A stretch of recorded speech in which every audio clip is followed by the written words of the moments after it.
भयंकर बर्फबारी की चपेट में है पूर्वी कनाडा। अधिकांश जो हिस्से हैं उसमें जबरदस्त बर्फबारी की खबर है। भारी बर्फबारी से जनजीवन अस्त व्यस्त हो गया है। ज्यादातर उड़ानें रद्द हो गई हैं या फिर देरी से चल रही हैं। परिवहन व्यवस्था बुरी तरह से चरमरा गई है।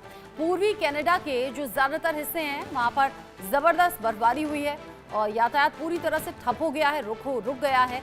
कई जगहों पर बर्फबारी के कारण छुट्टियां भी दी गई हैं, जिससे स्की हिल्स को फायदा हुआ है। जबकि एक बड़ी सर्दी तूफान ने यहां ओंटारियो, क्यूबेक और अटलांटिक प्रांतों को अपनी चपेट में ले लिया है। जो प्रमुख हवाई अड्डे हैं उन पर उड़ानें या तो देरी से चल रही हैं या फिर रद्द हो गई हैं और परिवहन एजेंसियों ने सेवा में कटौती की है। जबकि घरों के मालिक अपने ड्राइववे और सीढ़ियों से बर्फ हटाते हुए दिखाई दिए। लोग जितना हो सकता है अपनी तरफ से चीजें कर रहे हैं इस बर्फीले तूफान की परेशानियों को कम करने के लिए, अपने घर और घर के बाहर चीजें नॉर्मल करते हुए। लेकिन कई जगह ऐसी हैं जहां पर पूरी तरह से बर्फ जम गई है, कई फीट की बर्फ हो गई है और ऐसे में आना जाना बड़ा मुश्किल है। परिवहन व्यवस्था बुरी तरह से चरमरा गई।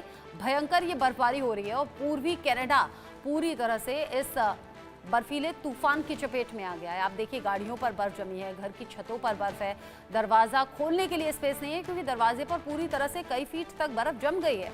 ऐसे में लोग अपनी तरीके से इस कोशिश में लगे हैं कि इस बर्फबारी से निजात मिले, रास्ते जो आने जाने के हैं वो नॉर्मल हो सकें, घर के दरवाजे से बर्फ हटा सकें, अपनी गाड़ी से हटा सकें।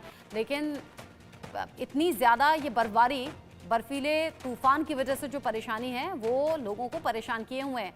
कई जगह छुट्टी का भी ऐलान हो गया है, कई जगह ये कोशिशें हो रही हैं कि बर्फ़ हटाई जाए क्योंकि बर्फ़ हटाने की जो प्रॉपर मशीन होती है उनका इस्तेमाल भी हो रहा है।